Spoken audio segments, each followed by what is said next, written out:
right, I think we're ready to get started. Thank you for the slide assist, Mr. Slide Man. Thanks so much, folks, for being here with us today.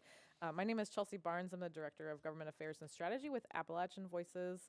Appalachian Voices is a regional nonprofit working throughout the Appalachian, mostly central Appalachian coalfield region and southern Appalachia on issues of energy justice, environmental justice, economic transition for the coal fields, clean energy, and a lot more. And as part of that work, I get to work with lots of great organizations across our region. And so today's panel, we tried to find one out of many great folks from each of the 4 Appalachian states within the Region 3, EPA's Region 3 area. So we have representatives from Virginia, West Virginia, Pennsylvania, and Ohio here today with their respective organizations.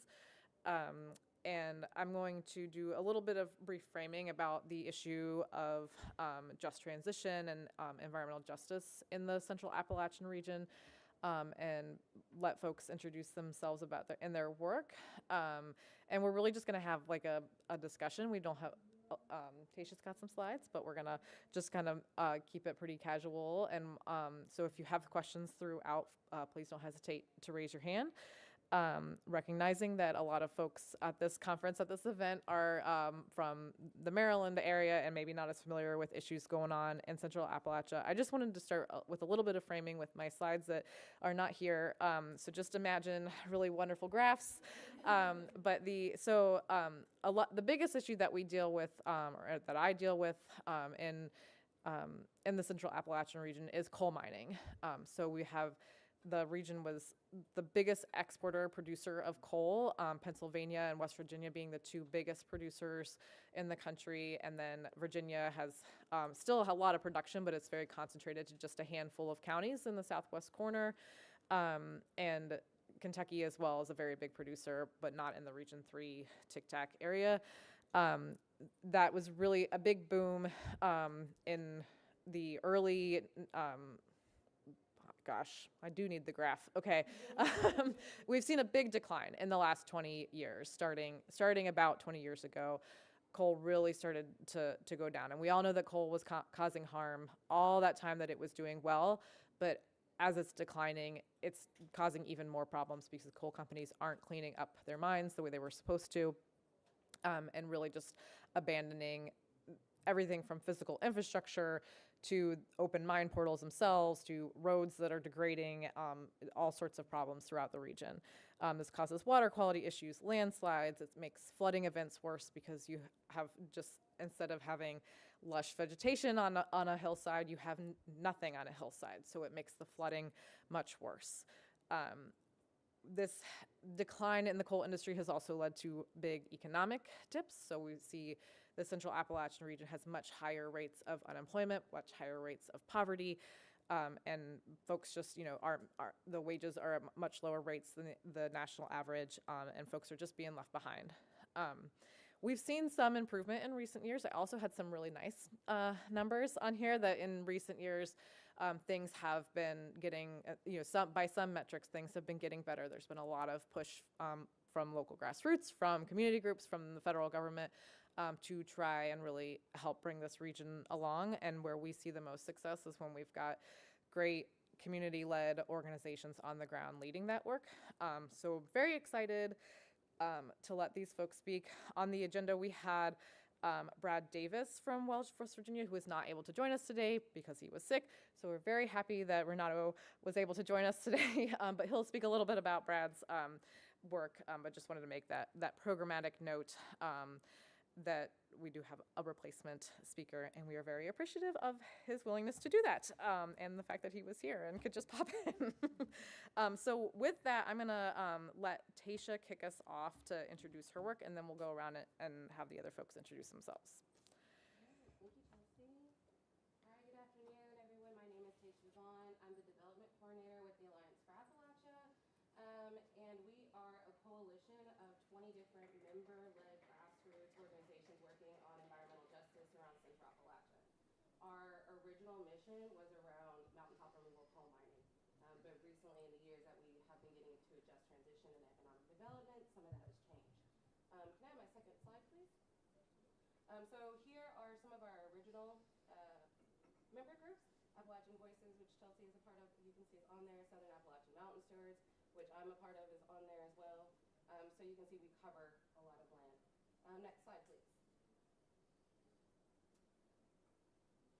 So our mission, as you can see, has changed over the years, where we now put communities that are impacted at the forefront of the extractive resource extraction. We believe that mountain people are experts in their own lives. We believe that people should have a seat at the table in determining the futures of their communities, and that regional collaboration gives us strength politically, but also locally. And that systematic change is necessary to achieve justice in our region.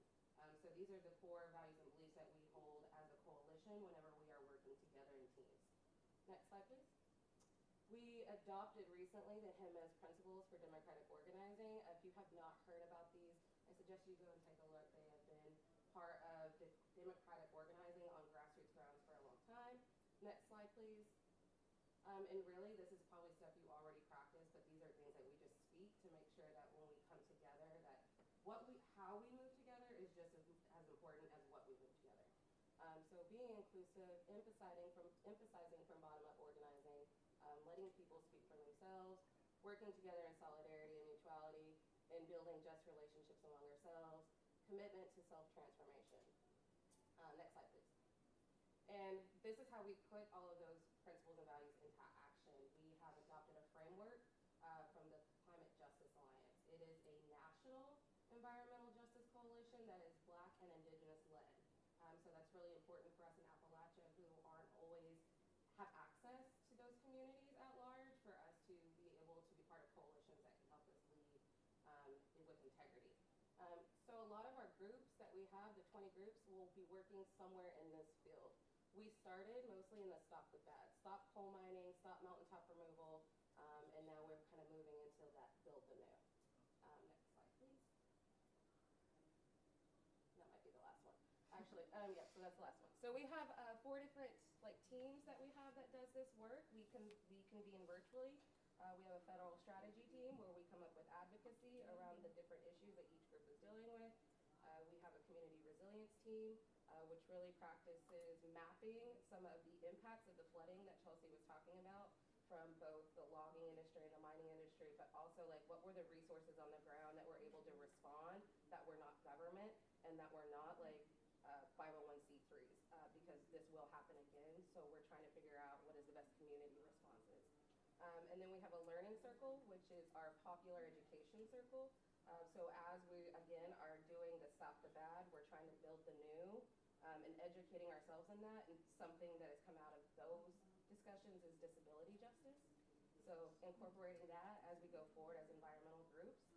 And then we have grassroots enforcement. So this is where the permitting comes in. This is where we're looking at mapping. So that is the Alliance for Appalachia in a nutshell.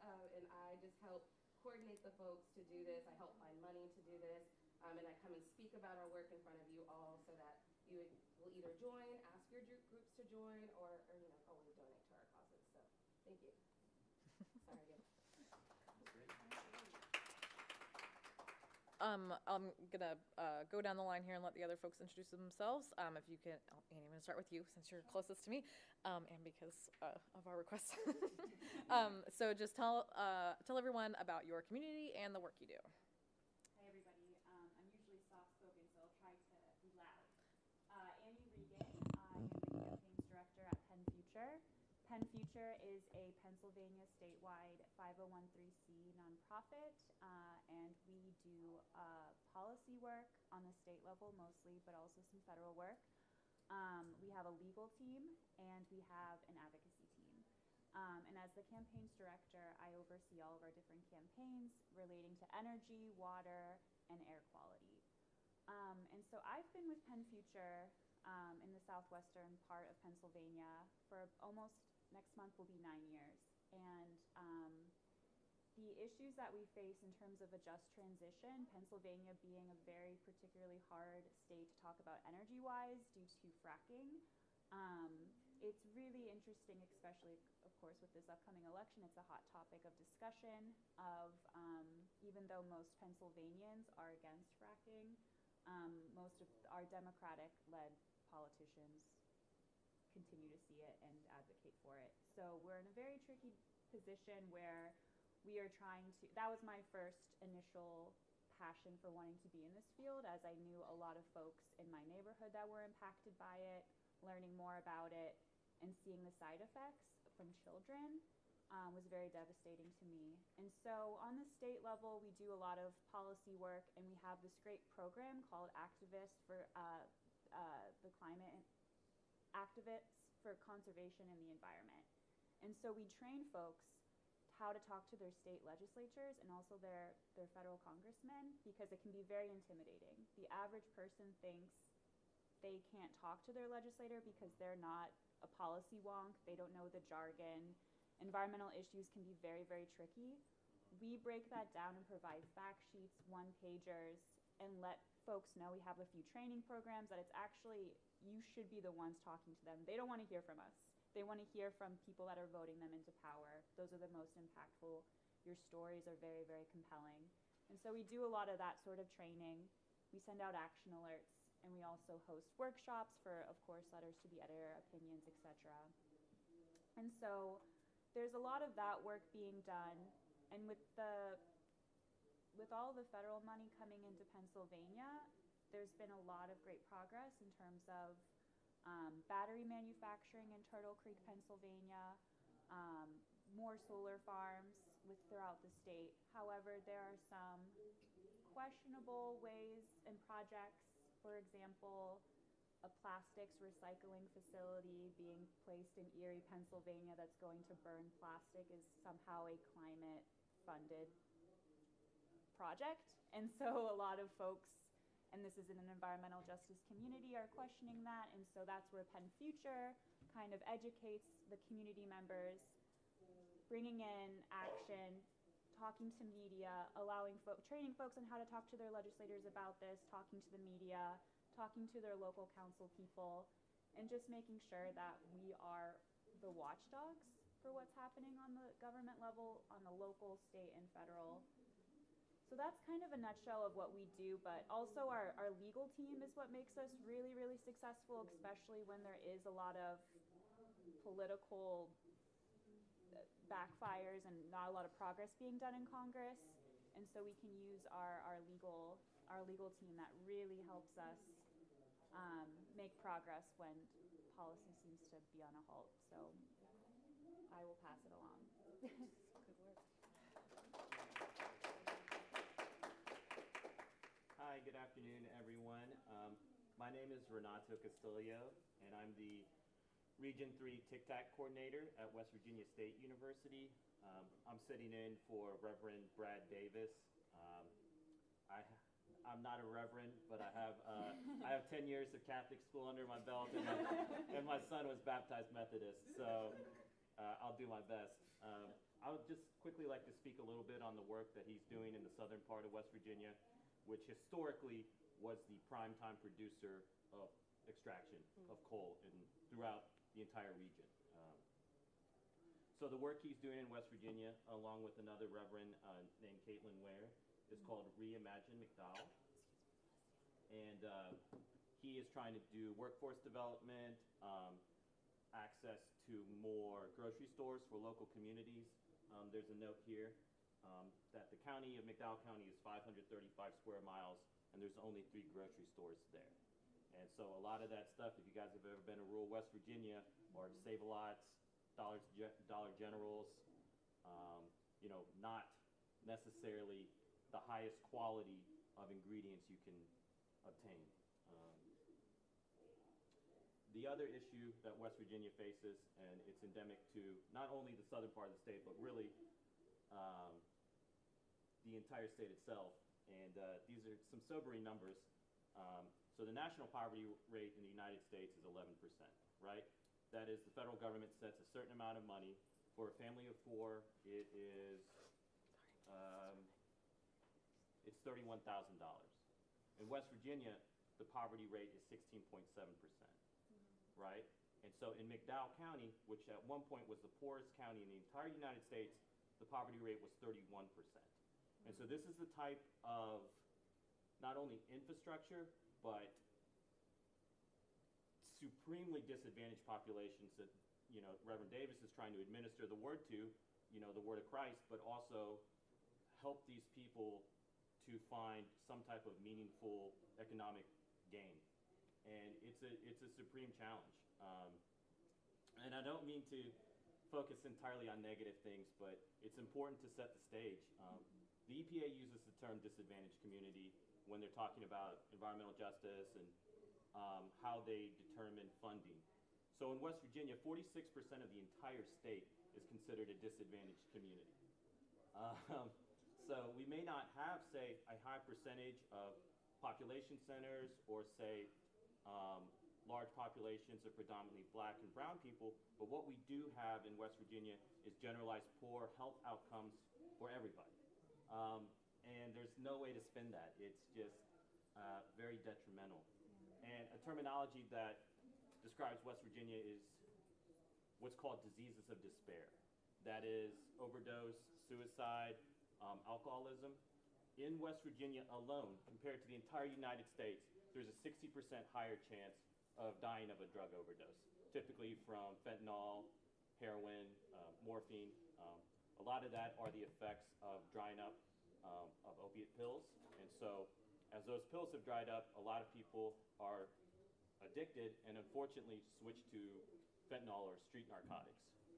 You know, the thing that is fascinating to me is that the thing about, say, you know, a specific pill, if you get at the doctor, somebody has spent millions, if not billions of dollars to ensure that that is a safe product for you to get. And when you're addicted and you go and get that same type of substance from a dealer on the street or somebody, there is no inherent safety built into that. You're taking them at their word.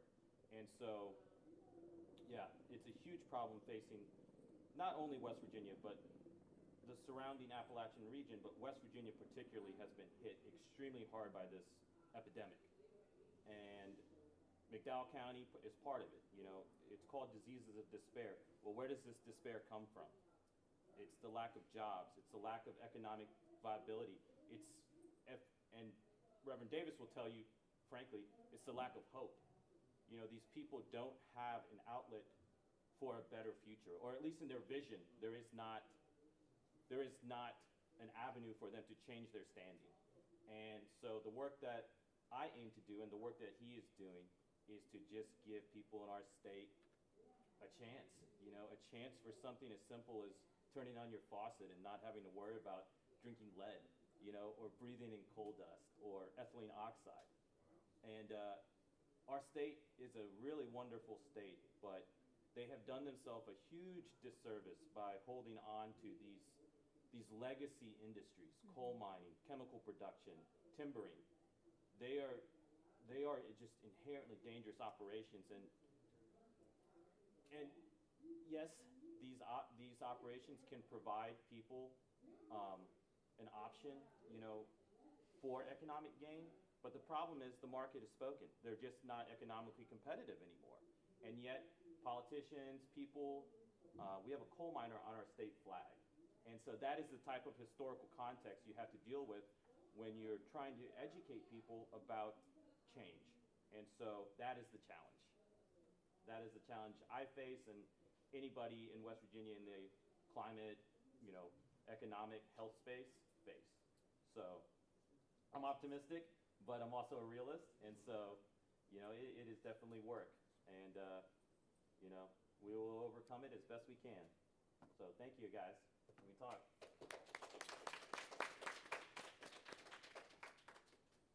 All right, last but not least, take it away. Bishop Nerds.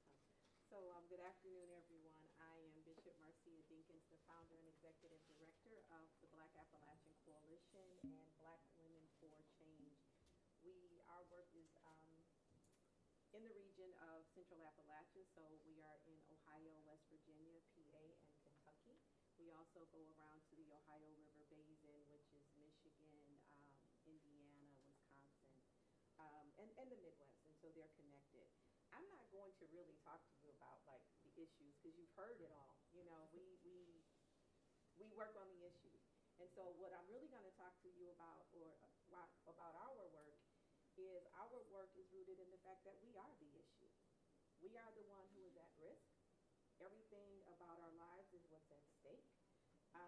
We are the data sets. You know, we are the ones who they come to our communities and they want to find out what's going on. They're coming in like eagles swooping down, getting the fish and then swooping on out. They're coming with their tools and they're raking us and taking us through the coals. And if I may just be a little bit colorful in my language, they are raping our land, our communities, our trust, our faith, and our hope. So our work is rooted in storytelling advocacy, as well as narrative, building narrative and collective power. And so our work is rooted in how do we tell the story? You know, we understand the danger of single story.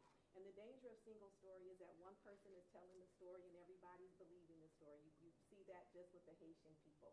And so the work is like, how do we tell the story of Appalachia? How do we tell the story of the region? How do we tell the story of change? How do we tell the story of hope? How do we use storytelling as a precursor to policy making? How do we use storytelling so that we are bringing people inside of the work? As a Black person, I didn't talk about environmental justice at my table. We talked about economy. We talked about how my mother was going to pay the bills. We talked about how we were going to put food on the table. We talked about the fact that grocery stores were leaving. We talked about the fact of the degradation of our community or the degradation of our environment. And so Black's work is rooted in how do we tell the story? Who's telling the story? Why do we have to tell the story? Who is speaking for us, about us? And how do we use it in such a way that we are driving campaigns that center our voices, that bring about a reclamation of identity, that's rooted in how do we talk about economic mobility and sustainability and economic inclusion, as well as alternative economies. We're talking about how do we heal and repair. How do we heal and build at the same time? How do we mitigate burnout? Our work is rooted in trauma-informed approaches. How do we talk about our trauma histories? You know, in order for us to be able to infuse, you know, a better story for what it is we want today. We're talking about the legacy work. So when you hear about everything that everybody else has mentioned, our work is a reminder that a story is laced inside of this. Because inside of one policy is another policy, and inside of one story is another story. And this is how we begin to infuse the old with the new. This is how we begin to bring the wisdom of our ancestors to connect it to the wisdom of today. And when we do that, we tell a story not only of reclamation of who we are, but reclamation of the land, reclamation of the fact that reclamation of our hope. We talk about the ways in which we can bring forth, as was just said, and I'm terrible with names, so forgive me. Renato said, Yes. the diseases of despair. But what we want to also lift up is that this is death by design. This is death by design. And so at the end of the day, how do you redesign a story? Or how do you redesign the eulogy that they've already put out there for your community in such a way that you're now telling the story that's bringing people in? Because the most important part of this work is the story. Now, we do work in trauma-informed storytelling. Our work is rooted in petrochemicals. We have a federal grants navigator where we help people in the community connect to federal grants. We build community power. We're doing work in air and water quality, health equity and access. We're looking at, as I said, reclamation of identity, a wraparound workforce development. But to be honest with you, and anybody who wants to throw a frozen snowball at me in the wintertime, I'll give you my address, I'll take it then and let me prepare. But the bottom line is this: how many people really care about that? How many people really know about it? And so we are mandated. You can look at your neighbor, I'm gonna go church on you for a minute. Look at your neighbor and tell them you're a storyteller. Look at the person across from you, and I mean, really, I'm asking you to do this, and tell them you have a story inside of you. Point to yourself and say, I have a story inside of me. And what is that story? It's a story of hope. It's a story of joy. It's a story of change. It's a story of yesterday. It's a story of today. And it's a story of tomorrow. And in order for us to have the change that we need, And to effectuate the change that we want, we have to understand the story. And so what does that mean? I have to understand you. You have to understand me. We have to understand one another.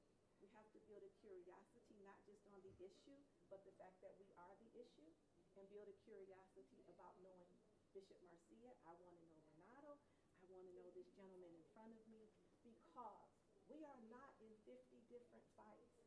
We are in one fight with 50 different rounds, and each one of you has a story within that round that can be told, so that somebody can see themselves in the work, somebody can know that they are understood, that they are heard, that they are recognized, and that somebody cares.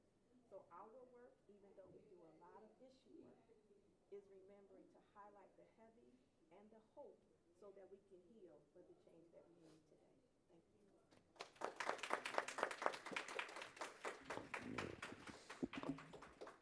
Thank you so much for that. And really just, to me as somebody who works on policy and lives in that policy world and bills and laws, and like, I have to, every lobby meeting I have, I try to go in with a story, because, you can go and talk about numbers and policy ideas, but to really convince someone that change is needed, they need to hear the stories, and they don't hear from people like us, like the people we work with. So thank you for that work. I want to maybe start a little bit, in talking about the broader environmental justice movement, and what you all wish the broader environmental justice movement knew about environmental justice work in Appalachia. How do you think it's different, or what do you think is misunderstood? And if somebody wants to pop in, I'll take a volunteer. I'll start. Okay. This is, not to take Bishop back to church, but this, in West Virginia specifically, if anyone knows the biblical tale of Lazarus, it is West Virginia to a T, that we are beggars sitting at the table waiting to get the scraps. And I see this so much in this nonprofit apparatus that exists in DC, Baltimore, Philadelphia. They have these great institutions and these great networks that can quickly and efficiently send money to people and groups and get them help in a very public and meaningful way. That network does not exist in West Virginia. I'm the only person that I know of in any state institution that's doing this type of work. And I don't mean to say that as a boon to myself. I mean to say that as the network is just non-existent. And that is our greatest challenge, is just educating West Virginians about these potential funding opportunities that frankly may not exist forever. And that is my fear at night, is that it will be the same old in that state, is that funding will just pass on by and nobody will get any money. Because frankly, a lot of these groups that I talk to are 2 and 3 people. Reverend Davis ministers to 6 churches. How can he write a 30-page community change grant with a staff of 1? I may be able to help, but I don't know his budget. I don't know what type of questions to frame it as. And he is one in a giant state, not a giant state, excuse me, a very rural state. It's a small state, but it is very, arduous to get to places. And so that is the challenge. I want people to know that it is very much a work in progress, and people are doing their best, but we are essentially starting at 0. And so trying to build that capacity is our greatest challenge. And to go off of that too, there's been experience, especially with West Virginia, of national funders funding groups and then leaving because the politics aren't aligning up with the DC organization's agenda. And so it's actually harming a lot of our communities, because we're not getting that national funding because Senator Manchin's not voting the way that we need them to. And they're not investing in the communities for long-term gain. And so I've seen that time and time again, where it's like, well, we're actually going to make more progress in East Coast cities, because we can see those results right away. And so leaving us behind where these communities need most investment. You want to add anything there? Or? No, I think maybe echoing what you're saying. I know so many groups that, you know, when the Infrastructure Act came through and this federal funding is coming out and people are really excited, but like the actual implementation and what that's going to take and the capacity and it's just not there. And it's unfortunate. And so I know, you know, we're people that are scrambling to try to make it work because we know the money's there and we know we have the solutions. But yeah, that's probably what's difficult about it is that we don't have, because we haven't had the infrastructure that was built for so long, now that people are like, Appalachia's like a hot topic, right? So now people are like trying to throw money at us, and it's, we don't want it to go to the players that have traditionally got it. So we're in that landscape, so just know that we're in that struggle and we're in that fight. I'm gonna kind of ask you to repeat the question. I don't want to read it right. Yeah, the question was, what do you wish the broader environmental justice movement knew about environmental justice work in Appalachia?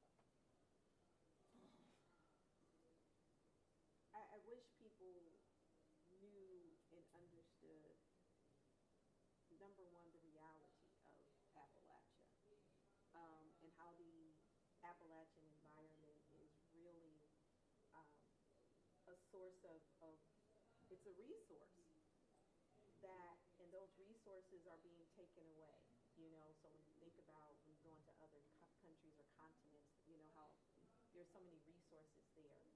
I wish people knew beyond the romanticized, whitewashed narrative that continues to only perpetuate or demonstrate poverty in one way.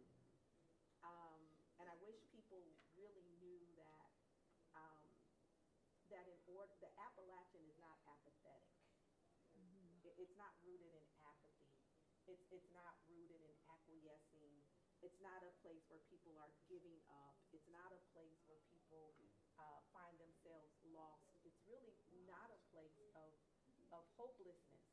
You know, it's not a place where people choose to be forgotten. It is really, in this environmental justice movement, I wish people would know that there are lesser options and opportunities than anything else. Because if you're living in an urban area, you get those false gas solutions, you know, those false energy solutions on the supply side. And you have choice. But in Appalachia, you really don't. You don't have that choice. You don't get to choose whether you want, I don't know, I'll just ABC gas.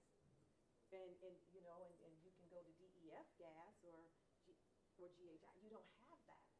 It's just one monopoly.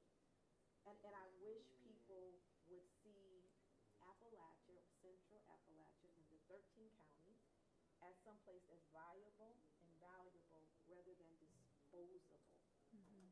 And that in the environmental movement, that we would humanize people's experiences, that we would humanize it in such a way that people in the broader environmental justice movement would see across the boundaries rather than stopping at the boundary lines, because they think that there is some isolation, well, they think there's lines of demarcation between Appalachia or rural America and then America.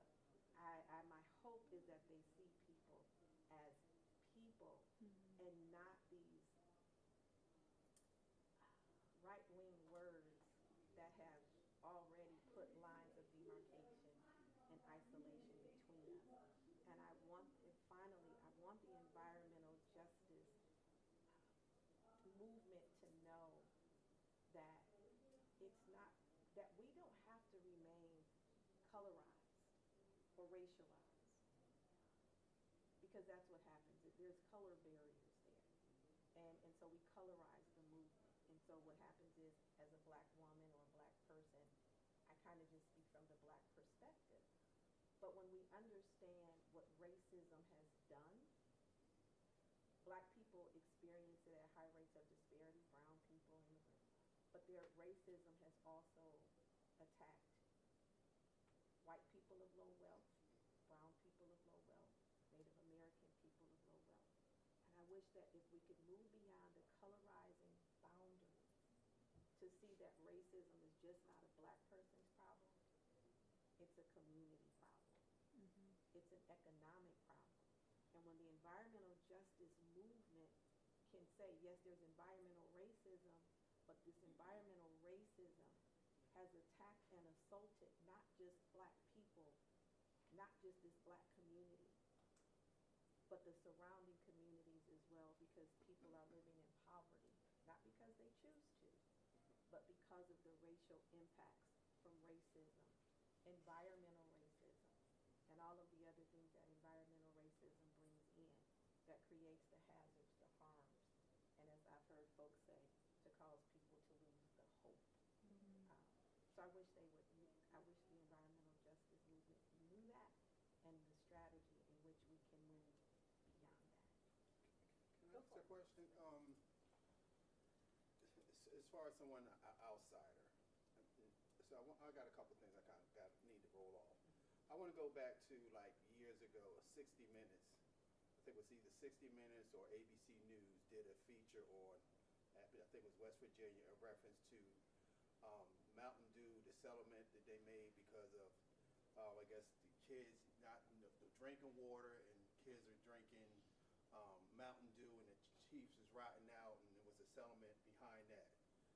Then the other perspective, that was kind of my first perspective, because a lot of times, going to Detroit, riding a bus, you go through the Appalachian Mountains, and you go through, and all you see as somebody is the mountains, and you see like the visual, and you're thinking like, wow, this is pristine. It's like open space. I'm coming from an urban area, so that's my outlet, just going through and just internalizing, what I'm seeing visually. You don't see the stories that you guys are talking about, right? And I think that even like coming back from Ohio, the main route interstate, you're riding through, you may see like some nice houses that's, built into, the mountains or whatever, but you don't see like what you guys are talking about. And I think for me, it's like, how do you get the story out? Because up until that point of seeing that particular episode, series, interview or whatever on West Virginia in that area, you didn't know about the poverty. You didn't know about the drugs. It's like media is so powerful that you wouldn't think that you would still be going through what you're going through, as far as hearing you guys explaining that. And I think that even with the environmental, it's like even the outer community, how do we get to know and see those things? So I think that kind of would help with more of, outside groups and even environmental groups, even being more on board to kind of, get more to help whatever resources you can have, because I can understand what you're saying. If you got to deal with all those environmental issues, if someone is getting an education, why would they want to still live there? So your capital, your human capital is constantly leaving. The resources there. And then the other role, of course, I was like, where's the politics in this? When you're talking about, talk about that. So we talk about this, talk about your politicians and how it's like this whole point of allowing resources over community. You know what I'm saying? And in the future of generations, how's that kind of suppressed? How's that being suppressed where it's not getting out there, where they're not being shaped into seeing what's happening? Well, I can answer the last one first. You might need That's a lot of few hours I'm just on. like, I'm Yeah, internalizing all this. And I'm seeing one thing when I'm traveling through, but like you're saying, it's traveling through. People are not seeing what you guys are talking about. Still a beautiful region. Yeah, still beautiful. Yeah, A lot that's of what I'm that stuff is strategic, right? A lot of the mountaintop removal you can't really see unless you go up to go see it. And we, in my organization, partner with South Wings, which we do flyovers to do that, because the impact is very different. Even if you do this work for a very long time and you see the impact of a mountain blown up from the air is very different. So you're right, as in we are trying to do that, but there's not a national narrative or push to do that. As far as our politics are concerned, and I think this is part of the just transition and part of the question you asked of what we would hope the environmental justice community would know, is that the solutions to environmental justice should not be measured in dollars and numbers. And that is what we keep getting into. We got into this problem because that's how we measure things. So when we're talking about when our politicians are it's going to bring you jobs, it's going to bring you economic development, they're not talking about how many deaths, how many cancer, how much pollution, that they don't. So it's a numbers and dollars game and conversation. And I believe that the conversation has to change, And I think so as far as our politics is concerned, I think that's where, because we're worried about a budget, right? We're worried about a fiscal yearly budget. And I think as long as we keep talking about it in those terms, we are not addressing what you said, which is the actual impact of fossil fuel extractions, which is the rate of our land and our people. And that leaves an emotional and a physical impact. So when we talk about restoration, we're not talking about putting economic development in a Band-Aid. We're talking about healing our relationship to the land, with the land, on the land, in unison. So that's what I think, all of that, what you were asking, I think that is part of the issue, is the narrative and the perspective and the way in which we are having this conversation. If that makes any sense. And Bishop Mercia and Black, they're doing a great job with the storytelling component and changing the narrative of how Appalachia is to the rest of the country. But it's interesting with your media question, because I've worked with a lot of great local journalists who are from the region, understand the culture, and do a great job presenting our issues like black lung, and all these other issues that we're working on. And we've had issues talking to national media, like the Washington Post came into a community that was a shuttered coal plant community in Pennsylvania. And there was a community group there led by the county commissioner that actually got funding from the Department of Energy to do revisioning sessions to talk about how Indiana County can actually become sustainable, because that coal plant that gave a lot of people jobs was going to be closing. And they talked to this reporter for hours, and we finally saw the piece, and they completely omitted any part of that conversation and only highlighted the coal miners part of the story that was like Trump's bringing back coal. And it completely just did not, it left out all the hope that the community members themselves had in the region. And so it's a matter, it's a very delicate balance of like, we want the rest of the country to know the issues that we're facing, but we want also to show that there is hope and a vision for the future. And it's really hard to change that narrative. But again, Black has a lot of work to do to kind of combat that. But they're doing a really great job of showcasing that hope, and it doesn't have to be this boom and bust economy that we are addicted to in our region. I know there's other questions, but I want to answer this question around the politics. And, you know, actually the area is like the political lever. It is what has has helped to switch counties from red to blue. I'm sorry, from blue to red, because of who they go to. And I used to think about, I don't want to make anybody's stomach turn, so just bear with me. Let's go back to like 2016 to 2020. And the question was always, what was it about the story that was being told, or what was being told to a point that, number one, people who were in communities, remember Lordstown, shut down the plant. Over, 1,200 people lost their jobs. And the Orange Menace, didn't do anything, but he's promising jobs, right? And so you go back and you say, but why do these people continue to have this buy-in? Well, what I'm speaking to, and we have to remember, politics should be values driven.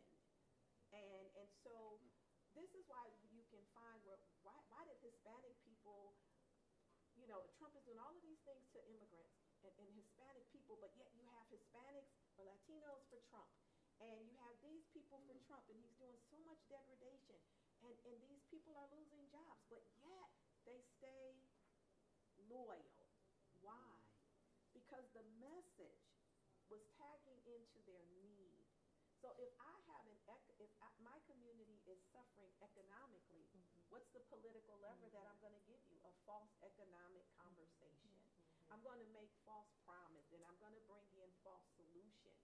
And then my thing is, I'm going to keep you divided, because, divide and conquer. So if you're not articulated in the story, you don't exist, number one, which is why we do what we do. Because if you aren't articulated, if Black people aren't articulated, then you don't exist. And so now I only have to speak to a set of people. And so if I invisibilize you and mobilize everybody else, then my political strategy or my political currency is being mobilized in a way that it's helping. So the politics is their pain.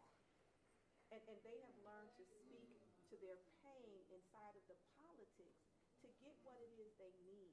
When you think about the Appalachian region, or politics, period, but they go underground.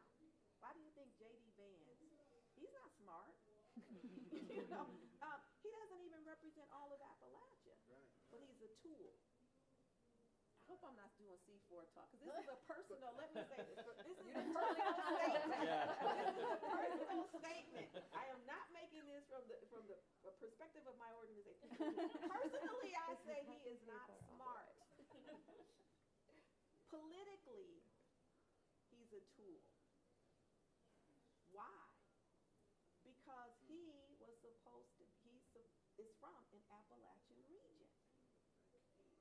So if I can strategically get the folks who will come, because these are folks who is going to turn out. Why do people go to January 6th? Why? Because there was a story that was being told, and there was a story that was being told from their values, a story that was being rooted in fear, a story that was being rooted in I'm taken away from, and a story that says I can move you from a place of scarcity to being able to have something. And so that's where the politics, you know, stay at in this story of scarcity, of divide and conquer, of isolation. It's almost like domestic violence, isolation, domination, and control. And that's where the politics is rooted at. And so this is why, and I, you know, like it was said, it's by design. I lived in Warren, Ohio. It's only like a 3-mile place. When you go into Warren, depending on which angle you go in, it's beautiful. It is so beautiful. And you're like, yes, I want to live here. And you go a whole mile away and you're like, because it's all about the show. It's all about the story. And this is, again, and I close with this, this is why we have to understand the power of story. The power of your story. And if we are going to get it out, then we have to tell our stories. And the problem is our stories are so deeply rooted in pain that we don't want to revisit our pain. We don't want to unpack that box of pain. And so we kind of wrestle with, how do I reclaim my identity? How do I reclaim my voice? And how do I not hurt? And how do I find the redemption in the telling my story? And do people really want to hear my story? How do I tell my story for power? And why does my voice matter when the politics in one fell swoop continues to fail me regardless of the fact?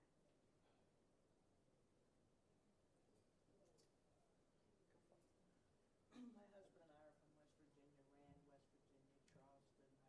My great aunt, great uncle, mom went to West Virginia State. So we're from there. And when the senator, no,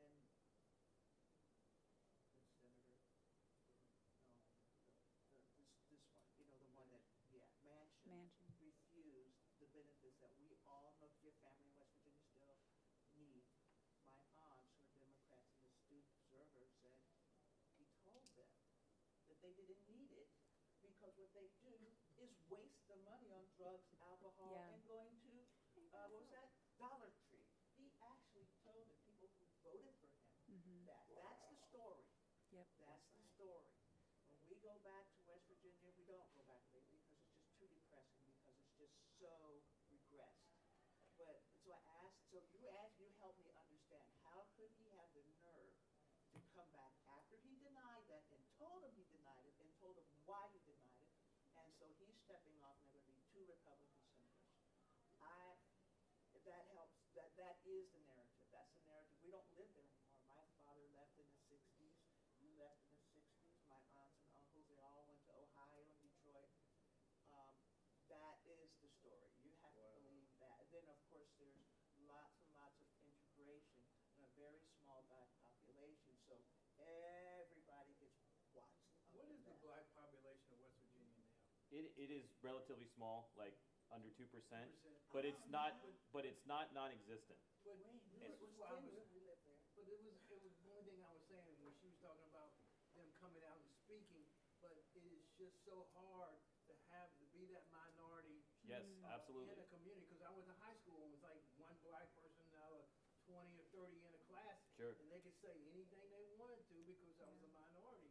And to today, I think it's just hard for the black community to come out because they're just so suppressed by racism. Sure. You know, it's just really bad. In West Virginia is I don't know how else to say it other than I agree. West Virginia is a very predominantly white state. Yes. Having said that, there are minorities in West Virginia who still have a voice. My family is an immigrant from the Philippines, and they settled in Montgomery, West Virginia, which is just above We go up there all the time. which is just above Rand. There were a lot of black coal miners in the southern part of the state. So there were a historical link of minorities coming to that state, and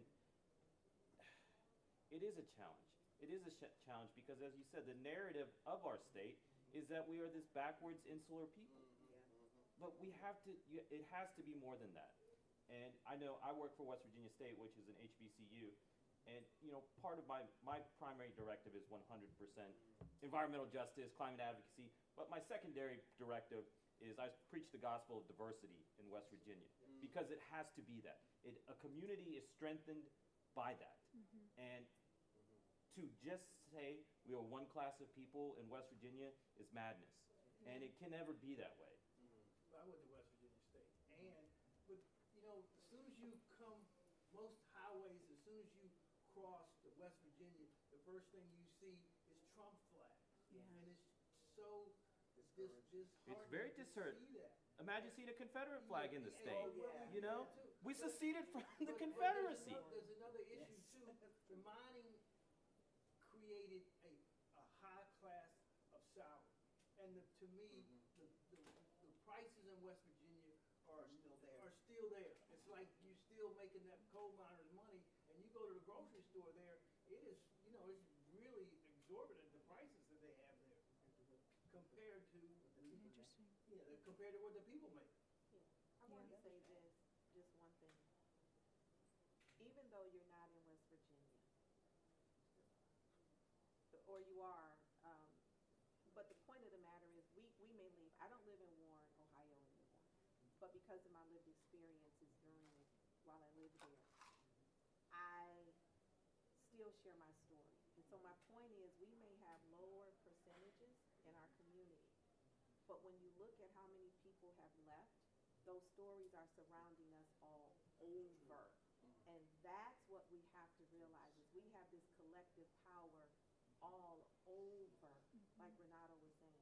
It doesn't have to just begin and end with West Virginia.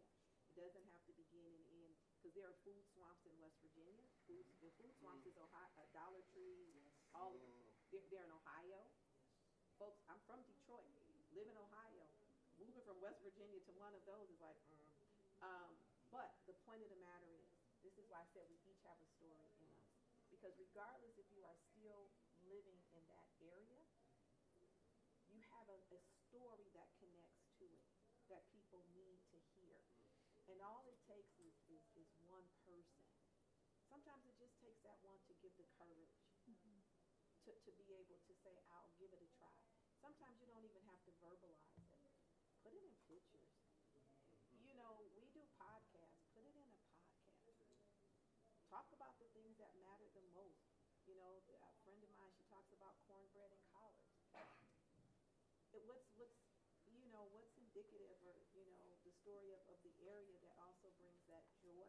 We don't have to sit in the pain. There's a TED Talk, and I'll close with this, that Chimichanga Adichie puts out there, and it's called The Danger of Single Story, and how the danger of single story does bring about judgment. But we can change that if we step up and bring our story forward. And that could be through an op-ed, LTE, or whatever. And I'm going to stop acting like a preacher because it's the conclusion. Stacey, I wanted to give you an opportunity to jump in on your work as an Indigenous woman in Appalachia. I think a lot of people don't, think of, That's right. Yeah, it's very similar to like I'm absorbing everything you're saying right now, for that reason of like what it means to like have identity and to have hope. And so like I'm Comanche and I'm Caddo, and my Comanche folk are from Oklahoma, but you know, all of Turtle Island, which is all of North America, is home to me. That is part of our culture. It's what we teach our people. So when I'm in Appalachia, that's home. And when I'm accountable to people, I'm accountable to both communities. And that's okay. And I think it's not just okay, that's what gives me strength, is having multiple stories within one story, within a broader story. And when we talk about how we're having these conversations about solutions, I find that coming up very often of the false solution conversation, right? What does it really mean to restore, to repair, to rematriate? And rematriate, if some of you haven't heard it yet, it's indigenous, women-led stewardship of land. And for us, for a lot of our groups, that's where we're headed as like the big solution. Like when we're talking about bringing things back, like if you bring bison herds back, we're not just saying like it's an iconic image to bring bison herds back. Their literal rutting of the ground is what restores the soil and which allows for things to grow and to take root. So we're not, when we're talking about solutions and we talk about who, like where our perspectives and where our values and principles should go, that's what I see in my work. And I think when we were talking about the politics too, of like feeling like people been left behind, feeling like the environmental justice movement left all of these people behind and they didn't care about their jobs, they didn't care about their families. It's something that I can relate to, as in like the government didn't care about us either. The government still does not recognize us. The government still is giving us bad food. And so, you know, it's like, it's the conversation piece of humanizing and making us one as a people and not the dividing lines. And I feel like the more we talk about this, the more that these things are put into the forefront of groups like this and people like you all who can go and have these conversations, this is what's going to change. We are change makers in this room, right? And so that, I think, so thank you for the opportunity to talk about it, and thank you all for being receptive to it, because sometimes it's not easy, right, to have these conversations, or to be like the guilt that people will feel the moment you say, I'm indigenous and I'm here and you're fucking up this land. Sorry, sorry, little one, you're messing up this land. But you're not doing good things on this land. But the solution is for her to have these conversations. So appreciate it. Yeah. Hello, everyone. My question is regarding the strategy framework for just transition. I see that it was updated in 2017. I wanted to know if there will be any upcoming updates and what you've seen so far regarding this framework. Is it working? Are there things that you think need to be changed? And when it comes to the living economy part, of course they're all important, but is there one specific aspect of that that you think could use more focus on? Just because when I think of just transition, there's so many layers and so many things that are coming up that are inside this circle, and so it's kind of like where do we start on that? Yeah, I think anywhere in here that you want to jump in is where you can start. Anywhere that you have like resources and access to people that are building a capacity, for sure. I don't think they plan to have updated it, but I know they have working groups that are consistently meeting around this to answer those questions. Like, is this still working? Where are our wins? So the Climate Justice Alliance, they hold a monthly call every month, and you can like go on their website and sign up for it, and you can be a part of those conversations. I will say, like, I see it working everywhere, but I feel like the living economy piece is what we were just kind of talking about, right? Is that layered and nuanced piece of what are we really meaning by caregiving, right? What do we really mean by deep democracy? What, those look nice and they look like great little icons, but what does that really mean in practice? So those, I think, are things that like groups like mine were part of the Climate Justice Alliance, so that when we go to these big, that's our feedback. Our feedback from on the ground was that we couldn't have this conversation because this language didn't work. Because what you're talking about care is not how this community sees care. What you're talking about in as far as like sovereignty or independence is not what they do. So I think, they're probably going to update that with more information. But so far, yeah, it's been very helpful. Yeah. Any other audience questions? I have another question for y'all. You kind of started talking about this, so I wanted to open it up a little bit more. But the Inflation Reduction Act and the bipartisan infrastructure law, those and ships in science, all those, these new federal bills have created a lot of opportunity. That's what we've been talking about a lot this week at this conference. But also, it's creating new risks in some of our communities. So I wanted to hear from you all about like how you're balancing that. How you're prioritizing the fighting the bad with the working for the good and trying to use the resources that are available to move good things forward. Annie, you want to jump in there? I know that what you guys have been doing. Yeah, it is definitely a balance because obviously we've worked so many years advocating for these federal dollars. At first it was the Build Back Better Act, and then it's the Inflation Reduction Act. So I think it's been like a steady cadence of showcasing when there are good projects and celebrating when there actually is time to celebrate. And so really doing like a lot of press conferences, talking to media, be like, thank you federal government for funding this awesome union-friendly project that is renewable energy.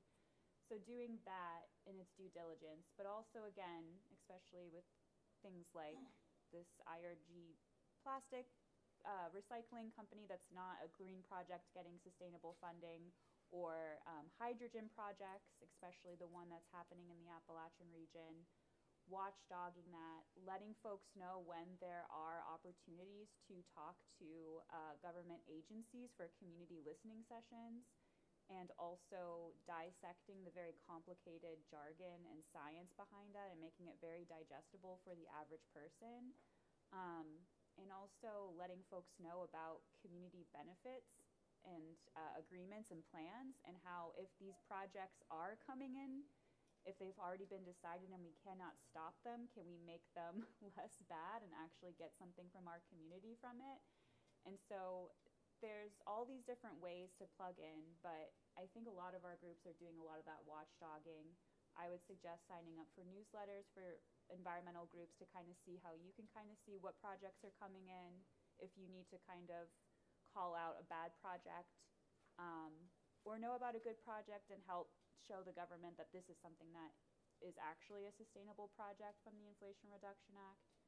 So there's a lot of nuances to it, and there's some greenwashing happening for sure, but there are groups who are on the ground paying attention. So again, it's a delicate balance of seeing which is actually sustainable and best for our communities.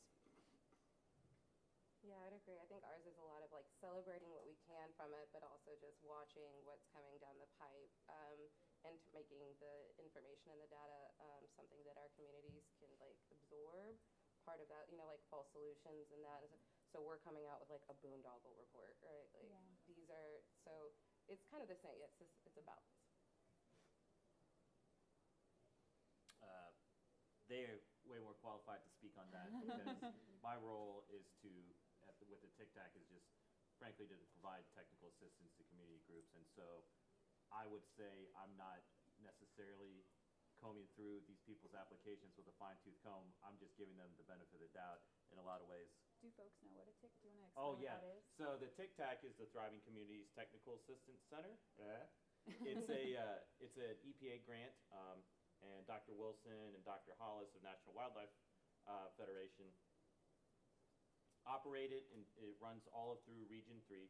So any community group can contact me or any of their regional TIC-TAC hubs, and they can get technical assistance for environmental justice issues such as writing grants, toxic air monitoring, policy questions, speaking with lawyers, things like that, where they may have an environmental harm that they want to get rectified. And so my role is to just basically listen, get them hooked up with whatever service they're looking for, and then also hopefully get them some type of funding opportunity if they have a project or something they're looking for. Yeah, sorry, some of these words, everybody takes them for granted that you just say it and you're like, I don't know what a CBO is. Well, I think we are at time, so I'll just say thank you again to y'all for coming out here and making the trip, and thanks to y'all for a great conversation. Thanks for having us. Thank you. I need your card, I need your card, I need your card. I brought my cards. I actually could we get a group picture? Oh, yeah. I Only for you. know. A group picture. I know.